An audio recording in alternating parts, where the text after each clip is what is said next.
오늘은 스가랴입니다. 스가랴. 그 스가랴라는 이름 의미는 여호와께서 기억하신다라는 그 의미인데요.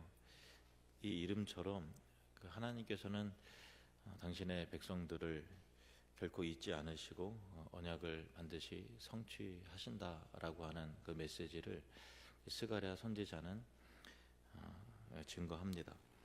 스가랴가 활동했던 시기는 이게 바벨론 포로기 그 이후에 귀환한 그 이스라엘 백성들을 향해서 메시지를 전했습니다. 보니까 이제 부채질 하시는 사람들이 많은데 에어컨 좀 틀어주시겠어요? 네.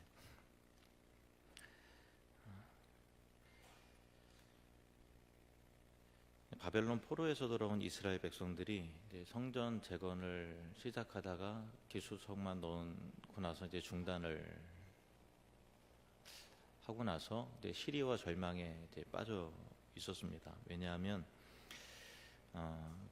그들의 기대와는 너무나 좀 달랐던 그런 여러 가지 환경 때문이었는데, 경제적인 어려움도 있었고, 또 성전은 폐허가 되어 있었고, 그리고 주변 민족들의 끊임없는 그 방해와 또 그 적대감이 계속 있었습니다. 그래서 많은 사람들은 하나님이 과연 우리와 지금 함께 하시나 라고 하는 부분에 있어서 의문을 품게 되었습니다. 스가랴는 지난번에 살펴보았던 학계 선지자와 활동 시기가 같습니다. 두 분 다 성전 재건을 함께 독려한 같은 시기에 성전 재건의 메시지를 증거했던 선지자인데요. 학계는 그 성전 재건을 현실적인 측면에서 강조해서 메시지를 증거한 사람이에요. 성전을 재건해야 된다, 중단하면 안 된다, 스스로 굳세게 할지어다 하면서 성전 재건의 자체에 초점을 맞췄고, 스가랴 선지자는 성전 재건을 독려함과 동시에 그 재건을 넘어서 장차 임할 그 메시아 또 그리스도의 왕국을 초점을 맞춰서 이 성전 재건을 넘어서 결국 하나님 나라가 어떻게 회복되고 그리스도의 나라가 어떻게 이루어지는지에 대한 어떤 그 현실과 미래에 대한 그 예언을 했는데, 우리가 좀 읽기에는 좀 난해하고 좀 어려운 부분들이 있어요. 왜냐하면 그 묵시 그 문학이라 그래서 마치 요한계시록 읽는 것과 같고, 또 그 다니엘서의 뒷부분에 좀 어려운 환상에 대한 부분들 접하는 것과 좀 같거든요. 상징과 또 환상과 그런 것들이 나와요. 그래서 오늘은 그런 부분을 조금 설명을 드리도록 하겠습니다. 어쨌든 두 선지자, 학개와 스가랴 선지자 모두 성전 재건과 구속사 회복을 함께 이끌면서 하나님께 여전히 백성과 함께 하신다라는 사실을 선언했고, 그리고 절망에 빠진 백성들에게 다시 일어설 용기와 소망을 증거했던 선지자가 바로 스가랴 선지자였습니다. 스가랴 1장부터 6장까지 보면은 8가지 환상이 나오는데요. 이것은 각각 특별한 의미들이 있는데, 하나님의 시선으로 본 이스라엘의 현재와 그 미래를 상징적으로 보여주는데, 오늘 설교를 통해서는 8가지 환상 중에서 대표적인 3가지만 좀 다뤄보도록 하겠습니다. 첫 번째 그 환상은 화석류 나무 사이에 말탄 자, 화석류 나무 사이에 말탄 자 환상이에요. 스가랴 1장 8절 말씀을 보시면, 내가 밤에 보니 한 사람이 붉은 말을 타고 골짜기 속 화석류 나무 사이에 섰고, 그 뒤에는 붉은 말과 자줏빛 말과 백마가 있기로. 그러니까 붉은 말, 또 자줏빛 말, 백마, 이렇게 말이 등장하고 말탄 자가 등장하고, 또 그 사람이 이제 화석류 나무 사이에 섰다라는 것인데, 이 환상은 그 예루살렘 회복에 대한 하나님의 구체적이고 분명한 그 메시지를 전해주는 환상이에요. 환상 속의 그 말탄 자가 그 온 땅을 두루 다니고 살펴봐서 하나님 앞에 나와 보고를 하는데, 보고 내용이 뭐냐면은 11절 12절 말씀을 보시면 그들이 화석류 나무 사이에 선 여호와의 천사에게 말하되 우리가 땅에 두루 다녀 보니 온 땅이 평안하고 조용하더이다 하더라.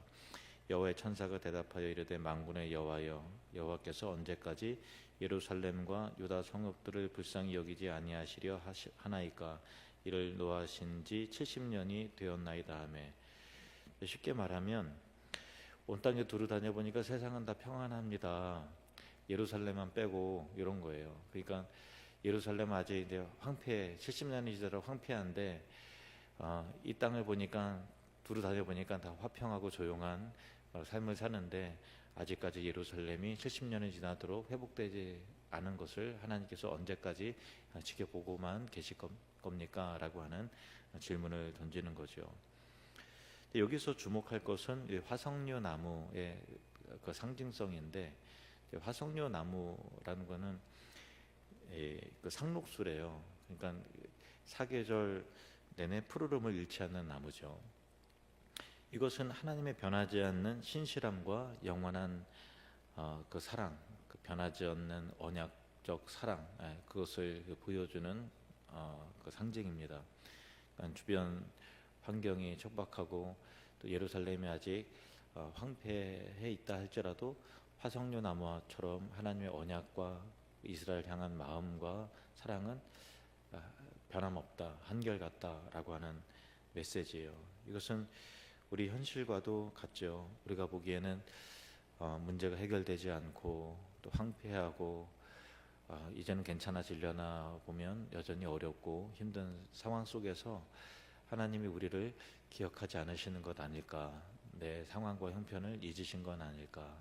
근데 스가랴라고 하는 이름 그 자체가 여호와께서 기억하신다라는 것처럼 우리의 상황과 형편과 모든 환경을 하나님께 기억하시고 화석류 나무처럼 그분의 언약은 변함없이 신실하시고 그 사랑은 영원토록 계속되신다라고 하는 메시지가 여기 담겨져 있습니다. 하나님의 그 메시지는 이어서 16절에 이렇게 말씀되고 있는데요. 같이 읽겠습니다. 시작.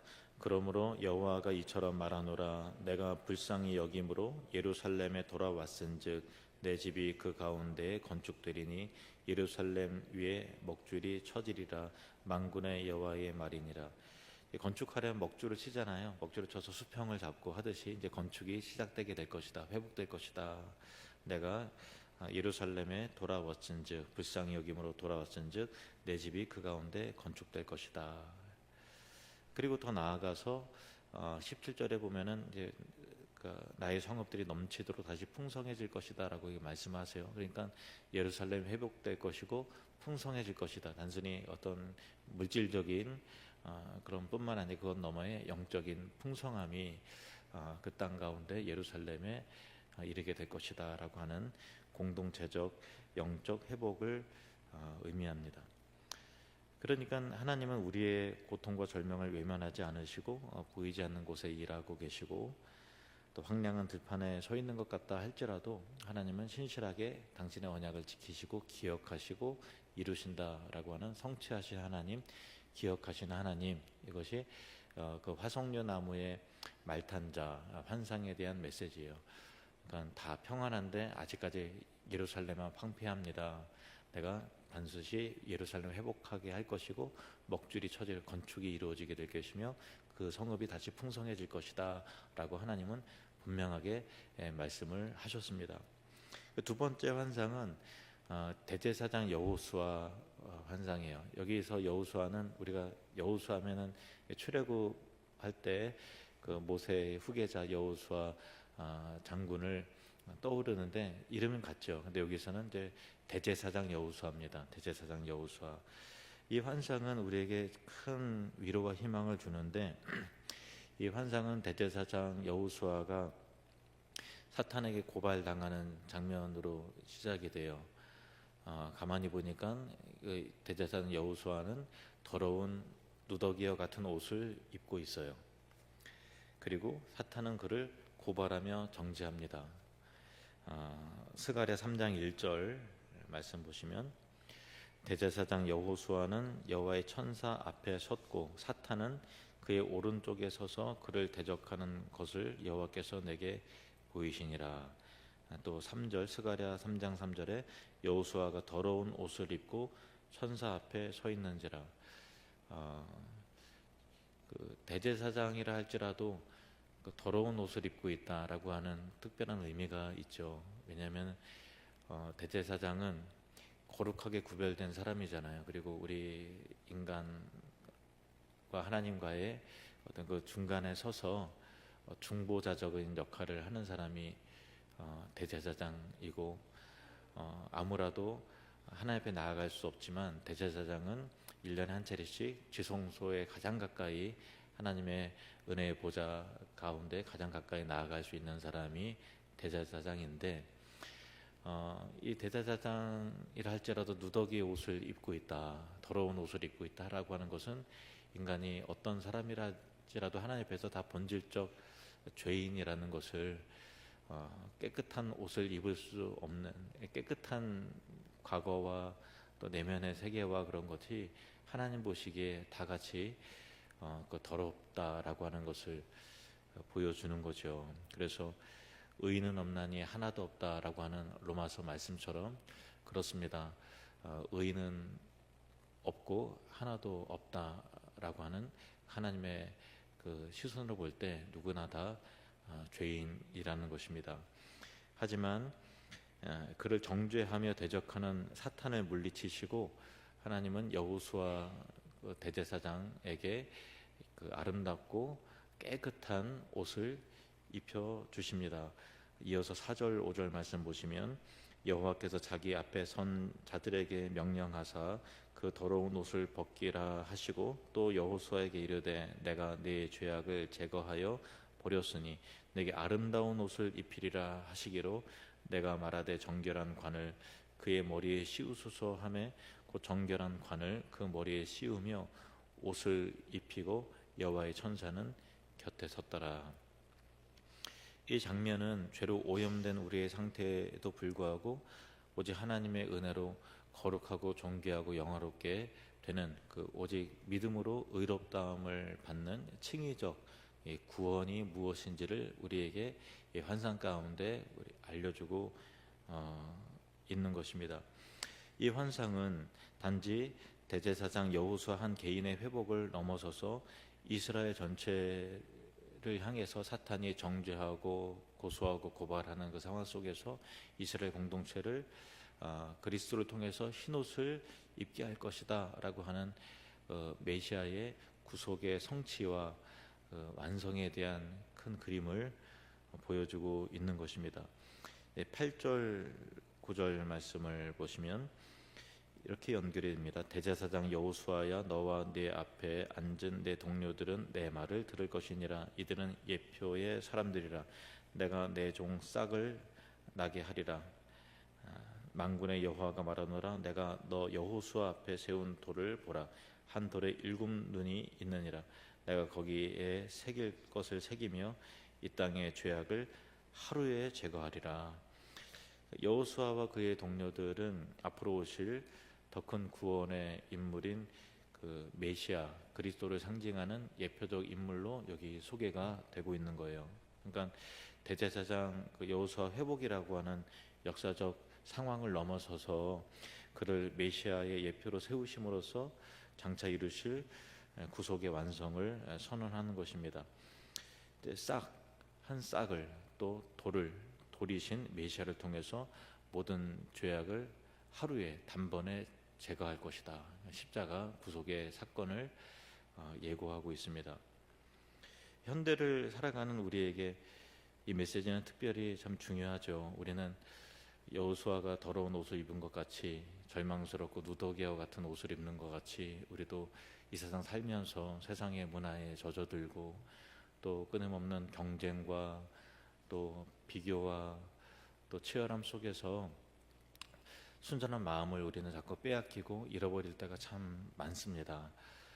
내가 내 마음을 지키고 싶어도 계속해서 어떤 세상의 뉴스라든가 정보와 그것이 계속해서 나를 비교하게 만들고 경쟁하게 만들고 조바심을 주고 불안하게 만들고 또 다니다 보면 온갖 더러운 것들이 내 몸에 내 영혼에 묻잖아요. 그러니까 참 절망스럽죠.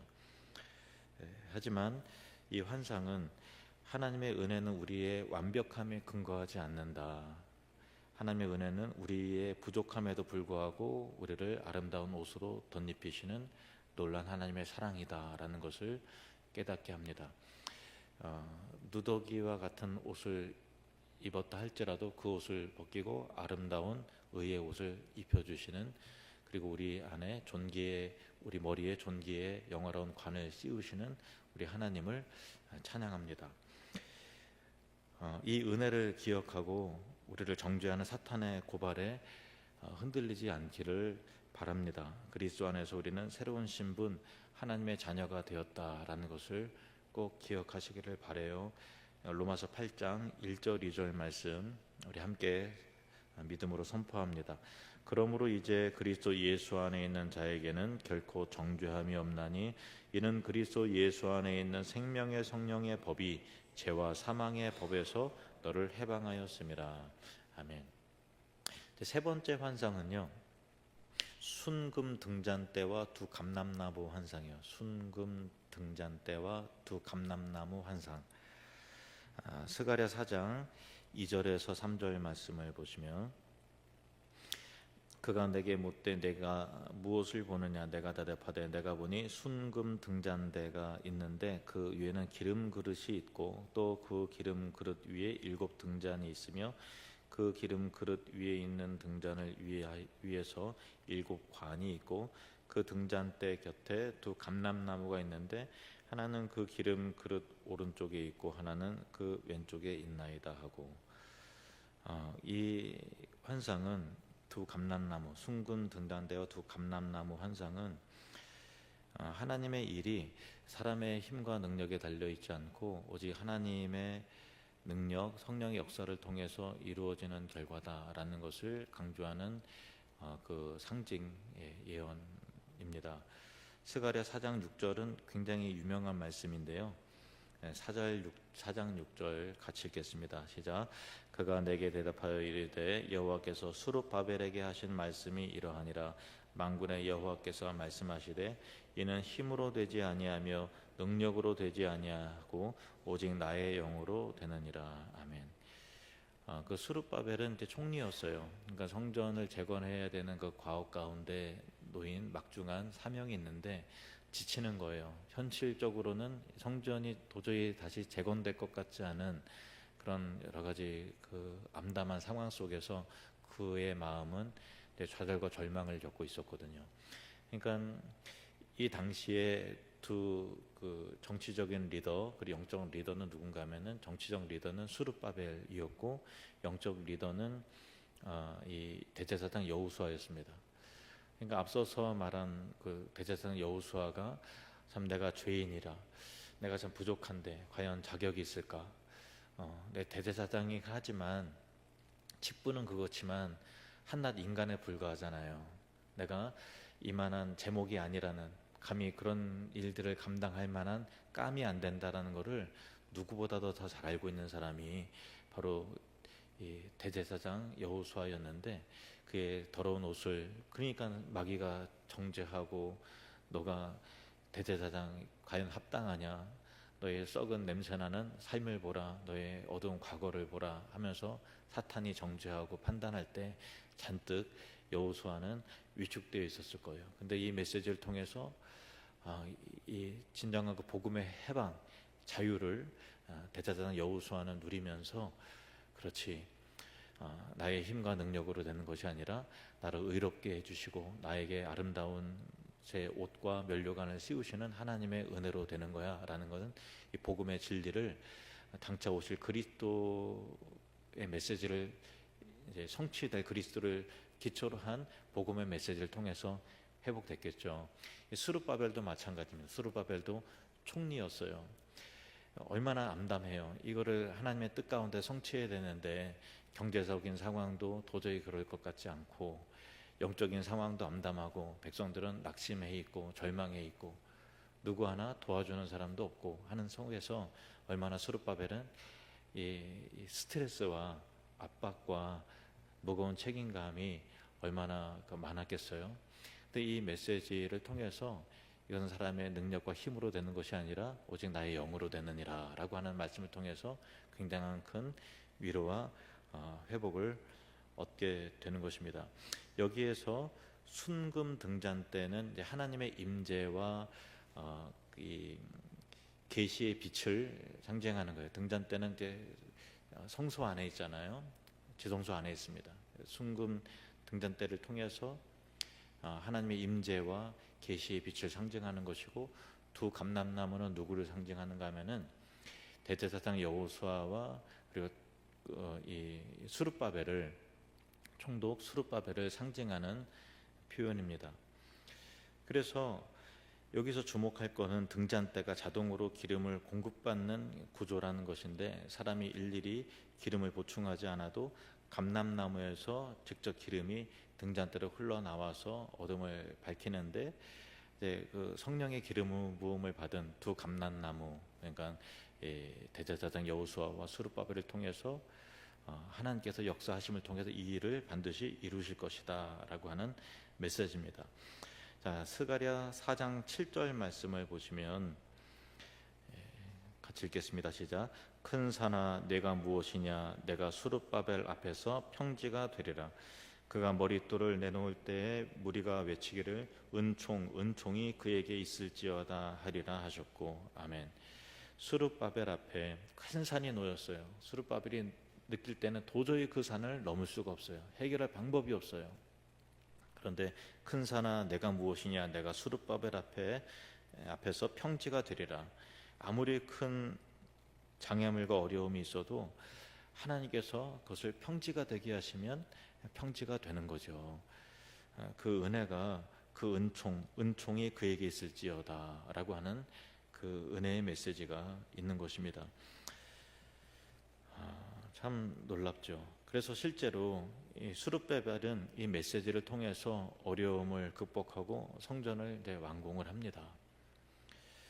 이것은 순전히 하나님의 능력으로 이루어진 일이었다라는 것입니다. 힘과 능력으로 되는 것이 아니라 오직 여호와의 영으로 말미암는다라고 하는 말씀처럼, 큰 산이라 할지라도 평지가 되리라라고 하는 말씀처럼, 가만히 보니까 우리 끄다드네 교회도 그렇고 또 트모방 비전 교회, 또 로스 아미고스 교회 건축의 여정들을 보면 정말 우리가 우리의 힘과 능력으로, 사람의 힘과 능력과 지혜로 한 것이 아니라 그저 순종하여 따르기만 한 것이고, 하나님의 영으로, 하나님의 능력으로 이루어진 것이잖아요.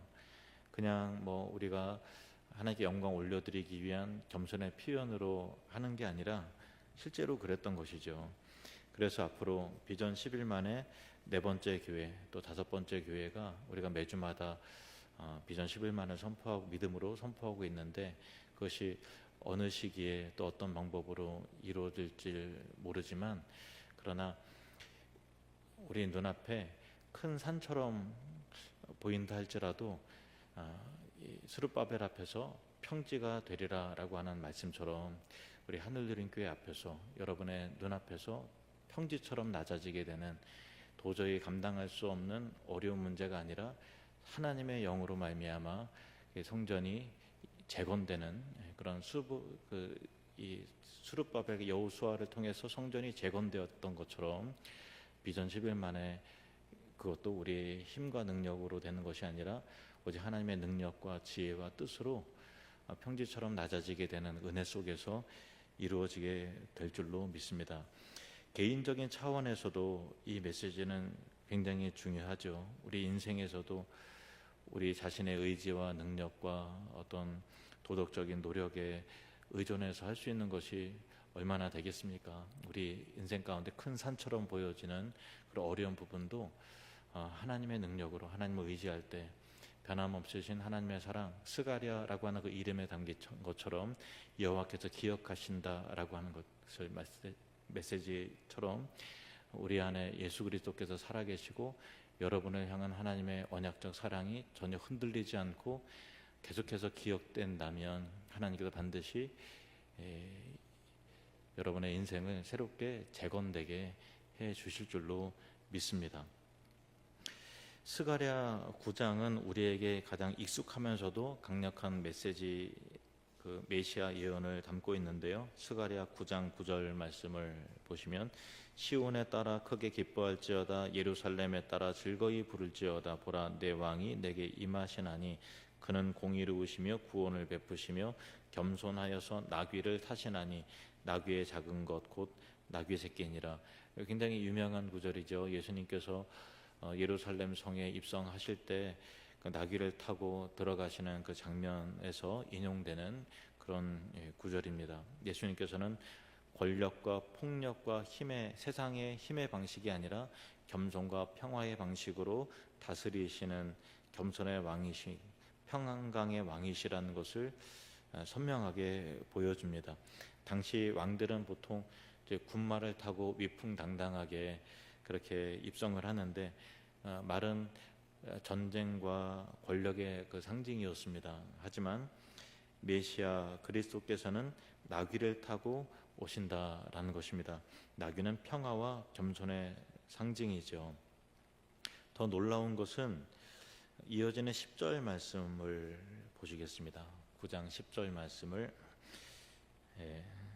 같이 읽을까요? 시작. 내가 에브라임의 병거와 예루살렘의 말을 끊겠고 전쟁하는 활도 끊으리니 그가 이방 사람에게 화평을 전할 것이요 그의 통치는 바다에서 바다까지 이르고 유브라데 강에서 땅끝까지 이르리라. 여기 보면은 평화의 왕이 오셔서 모든 전쟁의 도구를 없애신다라는 거예요. 그러니까 내가 에브라임의 병거와 예루살렘의 말을 끊겠고 전쟁하는 활도 끊으리니라고 이렇게 말씀하시는 건 전쟁의 모든 그 도구를 없애신다라는 예언의 말씀인데, 사실 이 세상의 그 논리는 더 강력한 무기가 자기 나라를, 국가를 지킨다라고 하는 논리잖아요. 그래서 더 많이 핵을 보유하려고 하고, 또 그 나라는 또 핵이 우리에게 위협이 되니까 또 핵을 또 없애려고 하고, 서로 간에 서로를 공격하고, 더 강력한 미사일을 보유를 하고, 또 전철을 또 구입을 하고 만들고, 폭격기를 만들고 함을 통해서 계속해서 전쟁 무기를 통해서